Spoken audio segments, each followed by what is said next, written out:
Good afternoon. Just hours ago, the Iranian regime launched an unprecedented assault on Israel, launching close to 200 ballistic missiles at our civilian population.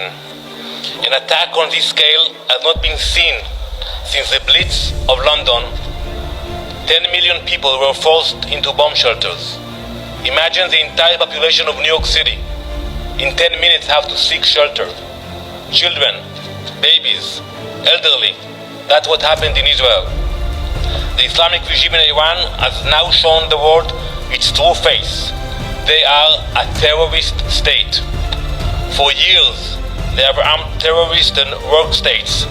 They are responsible for the death of innocent civilians across the globe, from Europe's war zones to terror attacks in the Middle East, from embassies in Latin America to assault on US personnel. Iran's blood-stained fingerprints are everywhere. Until now, they have hidden behind proxies, but the mask has dropped. They have exposed themselves directly, launching hundreds of missiles into civilian areas. Their evil is now laid bare for all to see. I have called for an emergency session of the Security Council to convene as soon as possible to discuss this unprecedented attack and to issue a clear, unequivocal condemnation of Iran. Let me be very clear. We will defend our people. We will act. Iran will soon feel the consequences of their actions. The response will be painful.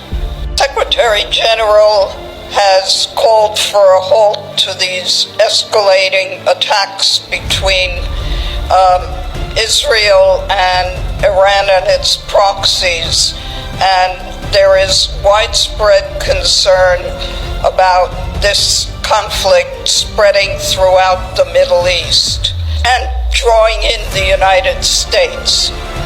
Is this a concern of Israel, and how are you addressing these fears?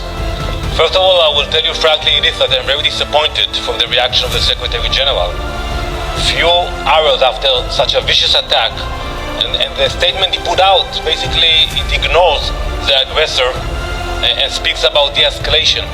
But we have a member state of the United Nations that just came to this building a few days ago, and they sent ballistic missiles to another sovereign state, and instead of condemning them, some people call for de-escalation. That's disappointing. We have no desire for war or escalation, but we cannot sit idly by when our civilians are being attacked in such manner. And as I said earlier, Iran used to send proxies, but now when they send almost 200 ballistic missiles, that's something that I don't think any other nation in the world will ignore.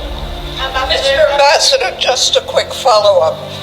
Iran has put out a statement saying that if Israel responds, they will respond even more seriously.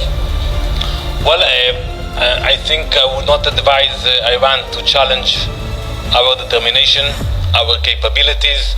In the past we have proved it, and we will prove it again. Could you give us any indication of how Israel might respond to this attack? Are Iran's nuclear facilities on the table in terms of a target? So we will decide about when and how we will respond, but I can tell you one thing. It will be noticed. It will be painful. And I think that the people of Iran who are watching us understand that it's not against the Iranian people, it's against the radical regime that dragged the Iranian people into this situation.